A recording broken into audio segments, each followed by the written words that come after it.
दोस्तों दोस्तों आज जिस स्टॉक की चर्चा मैं आपके सामने करने वाला हूं उस स्टॉक का नाम आपको आपकी स्क्रीन में दिख रहा होगा। स्टॉक का नाम है लैंसर कंटेनर लाइंस लिमिटेड। और देखिए ये एक ऐसा स्टॉक है जहां पर मैंने लास्ट टाइम वीडियो में मुझे लगता है 4 या 5 महीने पहले कुछ चर्चा की थी। ठीक है, और अब वापस से स्टॉक में मैं इसलिए बात कर रहा हूं, इस स्टॉक ने जितना बुरी कदर निवेशकों को फंसाया है और फंसाने के साथ साथ बीच में जो ये जंप आता है वो इतना ज़्यादा कभी कभी लुक्रेटिव लग जाता है निवेशकों को कि निवेशक बहुत बुरी कदर फंसता है। लैंसर कंटेनर में सवाल तो बहुत समय से आ रहे थे, बट अब एक दो सवाल ये भी है कि पेनी स्टॉक में और वीडियो बनाइए। और एक सवाल था कि लैंसर कंटेनर में जिस प्रकार की क्वांटिटी में मैंने नंबर्स देखे वो कभी कभी बहुत भयावह हो जाते हैं। तो लैंसर कंटेनर में हम चर्चा करेंगे कि जंप जिस तरह आया, उसके बाद की गिरावट, और अब जो गिरावट के कारण है, क्योंकि कई लोग ना ये समझ नहीं पा रहे कारण, और सेंटिमेंट क्यों इंपॉर्टेंट होता है किसी एक स्टॉक के लिए, यहां पर हम चर्चा करेंगे। वीडियो को अंत तक जरूर देखिएगा, हाइप बटन दबा दीजिएगा ताकि यूट्यूब और गर्म करेंगे। और देखिए लैंसर कंटेनर एक पेनी स्टॉक है जहां पर हर बहुत ज़्यादा रिटेल निवेश की होल्डिंग है। सो प्लीज़ इसे शेयर करना ना भूलें, लाइक करना ना भूलें, ताकि यूट्यूब औरों को भी रिकमेंड करे जो स्टॉक में फंसे हुए हैं। ओके, नाउ अब बढ़ते हैं आगे। देखिए स्टॉक पिछले 1 साल में नहीं, पिछले 6 महीने चलते हैं, आप पाएंगे ये रहा कब का, ये रहा 14 अक्टूबर का। याद रखिएगा अभी चल रहा है नवंबर, 20 नवंबर है आज। 14 अक्टूबर से अचानक से स्टॉक ये देखिए, ये क्या रहा, 86% की तेजी, यानी आप समझिए 15 दिनों में ये आपको 86% की रैली दिखा दिया। ठीक है, और हर क्या होता है उसके बाद आप देखेंगे 30 अक्टूबर के बाद, आज है ये देखिए 20 दिन, भाई साहब वहां से स्टॉक 32% ऑलरेडी टूट चुका है और अब अपने 52 वीक लो के पास वापस आ चुका है। देखो इसका 52 वीक लो अगर आप देखोगे, टू बी प्रिसाइज पिछले 1 साल में चलते हैं, ये रहा है लगभग लगभग आप देख सकते हैं 10 रुपीज़ 93 पैसा। ठीक है, 10 रुपए के आसपास। आप देखिए इसने 40 का हाई बनाया, फिर वहां से एक गिरावट हुई अनप्रेसिडेंटेड, फिर भाई साहब वहां से गिरावट हुई और ये 10 रुपए के आसपास आया और वापस जाकर के 20 को तोड़ने की कोशिश किया, बट फिर से गिरावट। तो लैंसर कंटेनर निवेशकों को फंसा बहुत रहा है। और अब देखो सबसे पहली चीज जो 20 रुपीज है, ये एक ह्यूमंगस रेजिस्टेंस है ऊपर, और नीचे रुपीज 10 एक बड़ा सपोर्ट जोन है। ठीक है, तो ये दो एक ऐसे जोन है जो आपको रखने हैं। अगर 10 रुपए टूटा तो भाई साहब स्थिति बहुत से बदतर हो जाएगी। अगर 20 रुपीज टूटा ऊपरी स्तरों से तो स्टॉक में एक नेक्स्ट सेट ऑफ रैली होगी। बट अभी क्या, ये क्या हो रहा है, तो देखो हम ना इसमें आगे चलेंगे और एक चीज देखेंगे। देख आप यहां पे देखेंगे मात्र 344 करोड़ की मार्केट कैप की कंपनी है, माइक्रो कैप है ये स्टॉक।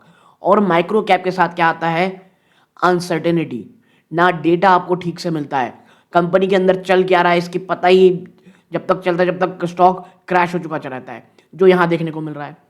अच्छा कंटेनर, जो लैंसर कंटेनर नाम समझ में आ रहा है, ये बिजनेस किसके है, फ्राइट फॉरवर्डिंग, क्लियरिंग और फॉरवर्डिंग। ठीक है, यानी भैया जो आप देखते हो ना, जो सामान जाता है ट्रेन के थ्रू या फ्लाइट के थ्रू, ये उस प्रकार के काम करती है कंपनी। ठीक है, अब ये ग्लोबल लॉजिस्टिक सर्वाइवर है, पूरी दुनिया में इनका काम चलता है। आप अगर नीचे चलोगे ना, यानी आप देखोगे कौन में क्या क्या है भाई साहब, लो इंटरेस्ट कवरेज रेशियो, यानी जो इंटरेस्ट पे करना है उसी को इतना कैश है ही नहीं कि ठीक से उसे पे कर पाए। आर ओ आप ऐसा आर ओ कम है। आप देखेंगे जो अर्निंग के कमा भी रहे हैं उसमें अदर इनकम काफ़ी ज़्यादा है।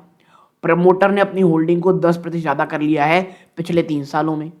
ठीक है, अब जब आप आगे बढ़ते हो और देखते हो कि भाई इस बार क्वार्टर नंबर कैसे आए, तो देखिए 93.67 करोड़ का धंधा सेल्स हुई है, जो 1 साल पहले 202 करोड़ थी।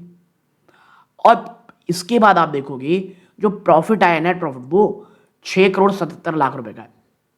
अच्छा कई लोगों को क्या पसंद आ रहा है कि भाई देखो एटलीस्ट स्टॉक निगेटिविटी से आप कह सकते प्रॉफिट की ओर तो आया है, और आप ये कह सकते हो कहीं ना कहीं ये चीजें हैं सही।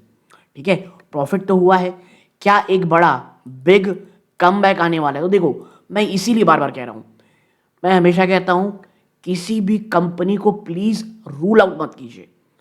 मैं ये नहीं कह रहा जाके खरीदिए, डिस्क्लोजर रूप में मेरी या मेरी फैमिली मेंबर की स्टॉक में इन्वेस्टमेंट नहीं है, बट मैं बार बार कहता हूं कि भाई कई लोग जो सुजलॉन बकवास है क्या करते थे, सुजलॉन कितना रिटर्न दिया सबको पता है। तो कुछ भी असंभव नहीं है, लेकिन हाँ जब तक पिक्चर की क्लैरिटी ना हो जाए तब तक, या स्टॉक यूफोरिया एक तरफा भाग रहा है तब तक, उस समय स्टॉक में एंट्री करना ज़्यादा सही नहीं रहता है। हाँ आप देखेंगे सेल्स में बहुत भयंकर गिरावट है और सेल्स में ना लगातार प्रेशर देखने को मिल रहा है। आप देखें 1 2 3 ये चौथा क्वार्टर है, ठीक है। तो टॉप लाइन लगातार वीकनेस है, ये एक बड़ा कंसर्न है। आप यहां पर देखेंगे रिजर्व 364 करोड़ रुपए, सितंबर का लेटेस्ट डेटा है, 364 करोड़ रुपीस का कैश रिजर्व है, तो कंपनी में कैश भी है। शेयर होल्डिंग पैटर्न अगर आप देखोगे आप यहां पाओगे कि जहां पर प्रमोटर होल्डिंग में सिर्फ एक साल पीछे चलता हूं, ये रहा आपका एक साल पीछे, ओके 41.88% था। तो प्रमोटर ने तो अपनी स्टेक बढ़ा ली है, ठीक है। कब बढ़ाई? मार्च 2026 के बाद 25 के बाद प्रमोटर ने अपनी स्टेक बढ़ाई है, ये एक पॉजिटिव। लेकिन एफआईआई भाई साहब लगातार माल सेल कर रहे हैं और अब तो 1% के नीचे एफआईआई। अब आप देखोगे कि डीआईएस का क्या हाल चाल है। तो डीआईएस ना, मैं ये तो नहीं कहूंगा कि पूरा ही सेल कर, लेकिन हाँ गिरावट है, बट 2.79 इसका हाईएस्ट था, तो वहां से कोई बहुत ज़्यादा गिरावट नहीं है, 2.31 है। माल कौन खरीदा है? जब भी माल यहां से निकला है अक्सर माल यहीं आया है, 52% ज़्यादा पब्लिक ने उसे माल होल्डिंग कर रखी है। तो भाई जब तक ये माल ना इधर से इधर नहीं जाएगा, यकीन मानिए स्टॉक में कोई बहुत बड़ी तेजी हो इसके चांसेस कम है, ओके। नाउ अब बात करते हैं क्या आखिर रीजन क्या है, गिरावट क्यों हो रही है इतने स्टॉक में। देखो यहाँ पे ना कुछ इंपॉर्टेंट चीज, देखो पहला है फाइनेंशियल चैलेंजेस और परफॉर्मेंस इश्यू। कंपनी ने रिपोर्ट किया है भयंकर गिरावट प्रॉफिट और टैक्स में पिछले कुछ क्वार्टर से, और पुअर प्रॉफिट और रेवेन्यू ग्रोथ रही है पिछले कुछ सालों में। क्वार्टर नहीं हो रही यहाँ पे, सालों की बात चली। जैसे एक रिपोर्ट में 69% गिरावट हुई थी नेट प्रॉफिट टैक्स में, ठीक है। कंपनी ने नेगेटिव ऑपरेटिंग प्रॉफिट जनरेट की थी, हम सबको पता है प्रॉफिट इस बार आया, वरना पिछले 2 क्वार्टर से कंपनी लॉस में थी। और एक डिक्लाइन है ईयर ऑन ईयर रेवेन्यू में, 15% ईयर ऑन डिक्लाइन है इस क्वार्टर में, और एक सिग्निफिकेंट लॉन्ग टर्म डिक्लाइन है, चाहे सेल हो गई ऑपरेटिंग प्रॉफिट हो गई, ये बड़ा परेशान करने वाला है।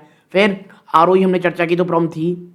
हाई वैल्यूएशन, देखो स्टॉक ना कभी कभार ही किया जाता है, उसकी वैल्यूएशन हाई होती है डिस्पाइट लो ग्रोथ और परफॉर्मेंस, और यही कारण है कि सेलिंग प्रेशर आता है। देखो एक समय जो स्टॉक 40 रुपए के आसपास चला गया ना, ये अल्ट्रा एक्सपेंसिव हो गया, और उसके बाद क्या देखा हमने, परफॉर्मेंस उतनी हुई नहीं, तो लगातार गिरावट आने शुरू हो गई है। और मैं इसीलिए कह रहा हूं जो कई समय के बाद ये प्रॉफिट आया है, अगर लैंसन कंटेनर इन द नेक्स्ट 2 और 3 क्वार्टर अगर आपको एक अच्छे रिजल्ट देना शुरू कर दे, तो फिर आप देखेंगे कि जंप आया है। और एक और चीज है, देखो माइक्रो कैप स्टॉक है और बाजार में दबाव है, ये दोनों ही समय में ना चीजें सही नहीं चलती। फिर प्रमोटर और इंस्टीट्यूशन सेलिंग, हमने देखा जिस तरह से प्रमोटर और इंस्टीट्यूशन लगातार इसमें सेल कर रहे थे, और चाहे एफआईआईज हो या डीआईज हो, किसी का भी आप कह सकते हैं कॉन्फिडेंस उतना ज़्यादा अच्छा नहीं दिखता है। अब आते हैं क्या इंडस्ट्री मैक्रो फैक्टर, और ये बहुत इंपॉर्टेंट। देखो जो लॉजिस्टिक और शिपिंग सेक्टर है ये बहुत साइक्लिकल है, आपको समझना पड़ेगा, और ये बहुत ज़्यादा सेंसिटिव होता है ग्लोबल इकोनॉमिक कंडीशन में। और जो एक ओशन ट्रांसपोर्ट में और फीलिंग फ्राइट रेट्स में जो देखने को मिल रही है ना कि भैया जो माल ले जाने का जो पैसा है उस पर भी गिरावट है, इसने रेवेन्यू को बहुत गिराया है पिछले साल, और इसने प्रेशर पैदा किया है कंपनीज में जैसे लैंसर कंटेनर। फिर स्टॉक को अगर आप हिस्टोरिकली देखेंगे ना, तो ये एक हाई वॉलेटिलिटी स्टॉक रहा है, हाई बीटा स्टॉक रहा है, यानी प्राइस मोमेंटम बहुत ज़्यादा एग्जैजरेट होते हैं over the market, overall market में। तो आपको समझना पड़ेगा ये जो गिरावट है इसके बहुत सारे कारण थे। निवेशक जो हैं उन्हें अगर ये लग रहा है कि भैया हमारे पास तो ये स्टॉक वापस से 20 रुपए में है, ठीक है 20 में है, 40 में है, 35 में है, तो भाई देखो ये अभी तो समय लगेगा।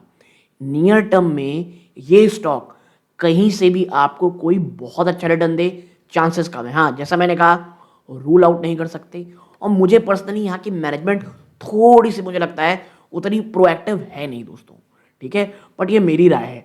मुझे ये लगता है जब तक एक क्लियर पिक्चर ना मिल जाए तब तक कोई बात नहीं।